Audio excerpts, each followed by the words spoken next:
তো দেখি কি আস্তে আস্তে বেলা হয়, অনেক যুবতী অনেক ভদ্র মহিলারা আসে স্নান করে। তো কেউ তাদের দিকে তাকিয়ে থাকে, কেউ দেখতে চায়, ইন্দ্রিয় পরায়ণ শরীর উপভোগ করতে চায়। কত নারী শরীরের সিক্ত অঙ্গ, ভেজা অঙ্গ ভালো লাগে। আমি অনেক সাধুকে দেখেছি যারা নিষ্পলকভাবে তাকিয়ে আছে স্ত্রী শ্রী অঙ্গের দিকে, উন্মুক্ত ভেজা অঙ্গের দিকে। এমনকি এরকমও হয়েছে সরাসরি বুকের উপরে কাছের থেকে রং মেরে দিয়েছে এরকম করে। আমি সেদিন এটা দেখে বিস্মিত হয়েছিলাম, এটা ব্রজধাম, এটা ব্রজপুরী। বিশেষ করে বলছি যে প্রেম কি জিনিস। প্রেম এতটা নিষ্কলুষ হয়, এতটা নির্লজ্জ হয়, গোপী চরিত্রের ভেতরে তো ফুটে উঠেছে। কিন্তু একটা আসল চরম সত্য কথা বলছি, যেটা আধুনিক যুগে ফুটে ওঠে, যেটা শরীরকরণের অনেক বাইরে। আমি দেখেছি সেটা যখন আমি বৃন্দাবন এরিয়াতে দীর্ঘদিন থেকেছি, রাধাকুণ্ড এরিয়াতে থেকেছি, মাথুরা এরিয়া থেকেছি। তো রাধাকুণ্ডে আমি দীর্ঘ সময় থেকেছি। তো দেখছি কি যে রাধাকুণ্ডে তখন তো বয়স কম, আমি তখন প্রায় নগ্ন অর্ধনগ্ন অবস্থায় থাকতাম। আমাকে যে কেউ দেখলে থমকে দাঁড়িয়ে যাবে। তো যাই হোক, কখনো ভস্মী মেখে থাকতাম, আবার কখনো ভস্মী না মেখেই থাকতাম। ওই কঠোর ঠান্ডা শীতকাল, উত্তরপ্রদেশের ঠান্ডা 0 ডিগ্রিতে, 1 ডিগ্রিতে, মানে 2 ডিগ্রি 4 ডিগ্রি হামেশা চলে আসে। কখনো কখনো আমি যে সময় থেকেছি সে সময় একদিন রাত্রিতে শুনছি যে বাথরুমে এখন জল পাওয়া যাবে না, বলে নাকি ফ্রিজ হয়ে গেছে, মানে বরফ হয়ে গেছে। তো আমি উত্তরপ্রদেশের কথা বলছি, তখন আমি সবে উত্তরপ্রদেশে রাউন্ড করছি। তখন শীত অতটা সহ্য করতে পারি না, তো তখন আমি হজম করেছিলাম এগুলো। তো সেই সময়টা কথা,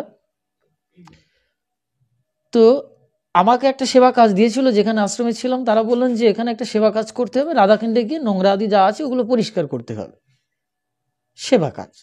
তো ভালো জিনিস, আমি বললাম ঠিক আছে, আনন্দে গেলাম, আনন্দে করতে থাকলাম। তো দেখি কি আস্তে আস্তে বেলা হয়, অনেক যুবতী অনেক ভদ্র মহিলারা আসে স্নান করে। তো কেউ তাদের দিকে তাকিয়ে থাকে, কেউ দেখতে চায়, ইন্দ্রিয় পরায়ণ শরীর উপভোগ করতে চায়। কত নারী শরীরের সিক্ত অঙ্গ, ভেজা অঙ্গ ভালো লাগে, এটা স্বাভাবিক। এটা তাদের দোষ নয়, এটা প্রবৃত্তির দোষ, প্রবৃত্তি গ্রহণ করতে চায়। আমি অনেক সাধুকে দেখেছি যারা নিষ্পলকভাবে তাকিয়ে আছে স্ত্রী শ্রী অঙ্গের দিকে, উন্মুক্ত ভেজা অঙ্গের দিকে। এমনকি এরকমও হয়েছে সরাসরি বুকের উপরে কাছের থেকে রং মেরে দিয়েছে এরকম করে, রং মেরে দিয়েছে। এটা বলতে নেই, অত্যন্ত দুঃখজনক কথা, এটা সহ্য করা যায় না। আমি তখন দোতলা থেকে দেখছি, উপর থেকে, এ কি! আমি সেদিন এটা দেখে বিস্মিত হয়েছিলাম, এটা ব্রজধাম, এটা ব্রজপুরী। এখানে যে কাজটি করেছেন তারা স্থানীয় লোক, তারা বাইরের মা, তারা বাইরের নয়, তাদেরকে বলা হয় ব্রজধামবাসী।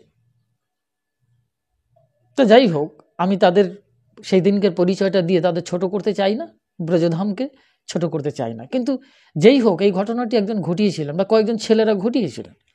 তারপর আমি আস্তে আস্তে আস্তে আস্তে দীর্ঘদিন থাকার কারণে একটা সময় একটা নির্দিষ্ট স্থান আছে, সেই নির্দিষ্ট স্থানটার নাম হচ্ছে জাহ্নবী ঘাট। নিত্যানন্দ প্রভুর যে স্ত্রী হচ্ছে জাহ্নবা দেবী, তো সেই জাহ্নবা দেবীর নামে হচ্ছে বোধহয় জাহ্নবী ঘাট, এরকম একটা কি বলা হয়। তাই যাই হোক, তো ওখানটা আমি দাঁড়িয়ে আছি, বেশ 10:30 11টা এরকম বাজে। দেখি কি সম্ভবত রাজস্থান থেকে হবে, একসঙ্গে 4 থেকে 5টা ভদ্রমহিলা এলেন।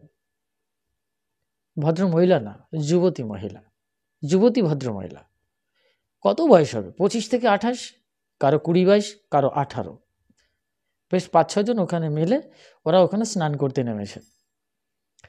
ওরা দেখতে পাচ্ছে আমি পাশেই দাঁড়িয়ে আছি, আর কেউ নেই, আমি একাই দাঁড়িয়ে আছি একদম সামনে। এইভাবে ওরা আমার এই নিচে স্নান করছে, একটা সুড়ঙ্গ মতো জায়গা আছে, ওখানটায় চলে এসছে, এবং ওরা দেখতে পাচ্ছে আমি ওই জায়গাটায় দাঁড়িয়ে আছি। আমি দাঁড়িয়ে দর্শন করছি, দেখছি শরীরের এই অর্ধের পুরো অঙ্গটাই পুরো ওপেন, আবরণ মুক্ত করে ফেললেন, সব খুলে ফেললেন। ওনারা, আমি দাঁড়িয়ে আছি, ওনারা আনন্দ করছেন আর স্নান করছেন, ওরা আমাকে দেখছেন, তারপরে ওরা নির্লজ্জের মতো নয়, এটা হচ্ছে লজ্জা আবরণকে মুক্ত করে নিঃসংকোচে নিজের শরীরকরণ বৃত্তির অনেক উপরে গিয়ে স্নান করছেন। ভাবতে পারছেন এখানে কিচ্ছু নেই, এই পর্যন্ত কিচ্ছু নেই, উপরে সম্পূর্ণ খুলে ফেলেছেন। মায়ের সম্পূর্ণ এক নগ্ন অবস্থা, আমি দেখে অবাক। আমি বললাম, মা, শ্রী রাধারানীকে বলছি, আমরা তো মা বলি, মা এ কি করলে, কি দর্শন করালে? তো আমার তখন হাত পা কাঁপছে। তারপরে আমি নিজেকে একটু রিমুভ করার চেষ্টা করলাম, মুভ করে নিলাম। আর ওই সময় তখনই ভাবলাম যে আমরা তো সাধনা করছি, কিন্তু এরা কিসের সাধনা করেছে, কিসের সাধনা করছে? এতটা নিঃসংকোচে এইভাবে একদম জল ক্রীড়া, যেটা কৃষ্ণ চরিত্র লীলাবিলাসের কথা এসছে, জল কেলির কথা এসছে, শুনেছি আমরা, আর আমি সচক্ষে দেখেছিলাম যে এই প্রক্রিয়াতে করছেন, তারা জলকেলি করছেন, আনন্দ করছেন। কিন্তু এখানে একজন পুরুষ দাঁড়িয়ে আছে, আমি নিজেকে সুখদেবের সঙ্গে তুলনা করছি না, আমার ভেতরে তখন বৃত্তি ছিল না তা নয়, বৃত্তি ছিল, কিন্তু তারা এরকমভাবে নিঃসংকোচে করলেন। এটা সম্পূর্ণ ভগবতী জগন্মাতা রাধিকা, শ্রী রাধা আমাকে বুঝিয়েছিলেন অন্য প্রক্রিয়াতে। ভাবতে পারছেন তার লীলা উপর থেকে, তিনি যদি তার কৃপাশক্তি প্রয়োগ না করতেন তাহলে এটা দর্শন করবার মতো ক্ষমতা আমার আজন্মে হতো না। এরপরে আস্তে আস্তে আস্তে আস্তে নিজেকে গলতকরণ করলাম। আমার এখনো পর্যন্ত আমার শরীর কম্পিত হচ্ছে, আমার কাঁপছে শরীর, এই এই এই নাভির দেশ থেকে উপরে কাঁপতে থাকে, এই যে কাঁপছে, আপনারা দেখতে পাচ্ছেন কিনা, কাঁপছে। এটা এটা এটা অন্য কম্পন, এটা প্রেমের কম্পন হয়, এখানে কোনো কামুকতা থাকে না। যখন প্রেম শব্দটি উচ্চারিত হয় সঠিক প্রক্রিয়ায়, তখনই এই কম্পন আসবে, পুলক আসবে, রোমাঞ্চ আসবে। এগুলো বলতে নেই, করতে নেই। তো আমি সেই তাদের কথা বলছি, তো তারা বিশুদ্ধ প্রেমের অধিকারী নেই, শ্রী রাধার কৃপা শক্তি লাভ করেছেন। ওই যারা রাজস্থানী বা উত্তরপ্রদেশের যে সমস্ত ব্রজাঙ্গনা ছিল, আমি ব্রজাঙ্গনাই বলবো, এই ব্রজাঙ্গনার যে শারীরবৃত্তীয় জলকেলির যে খেলাটা, সেটা দেখে সত্যি কম্পিত হতে হয় না, হতে হয় প্রেমে কম্পিত হতে হয়। আমি অবাক হয়ে গেছিলাম। তো দেখুন, মানুষ যখন সত্যিকার প্রেমমূর্তিতে ধারণ করে, তখন তার ভেতরে কোনো সংকোচ এটা কাজ করবে না। কিন্তু এটার মানে এটা নয় যে সেখানে ব্যভিচার থাকবে, এটার মানে এটা নয় যে সেখানে শরীরের খেলা থাকবে। শরীর উপকরণের, শরীর বৃত্তীয় পরিস্থিতির উপরে মহাস্থিতিতে বিরাজ করবে, যেখানে শুধুই তরঙ্গ আছে, শুধুই প্রেম তরঙ্গ আছে, প্রেম লহরী আছে। এই হচ্ছে জালকেলি। মানুষ ভাবে বোধহয় অন্য কিছু এরকম ব্যাপার সেবা না।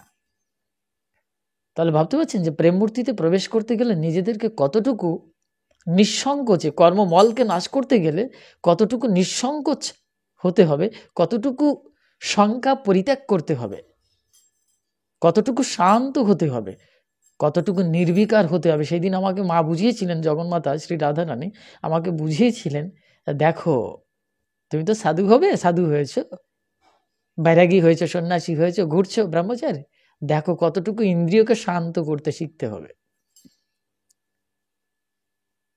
তারপরে অনেক সময় আমার চলে গেছে, আমি নগ্ন জীবনযাপন করেছি। কত যুবতী, কত মায়েরা লাখো কোটি মানুষের সামনে নিঃসংকোচে থাকতে হয়েছে, থেকেছি, নিজের সাথে নিজের পরীক্ষা দিয়েছি। এইভাবে মা শিখিয়ে নেয়, সাধনা করিয়ে নেয়। সাধনা করতে হয় না, শুধু মা মা বলে ডাকো, দেখবে সাধনা শিখিয়ে নেবে, সব প্রেম তিনি দান করবে। এগুলো আলাদা করে কিছু করতে হয় না গো। প্রেম কোনো বস্তুর দ্বারা প্রাপ্ত হওয়া যায় না, প্রেমকে লাভ করা যায় একমাত্র প্রেমের দ্বারাই।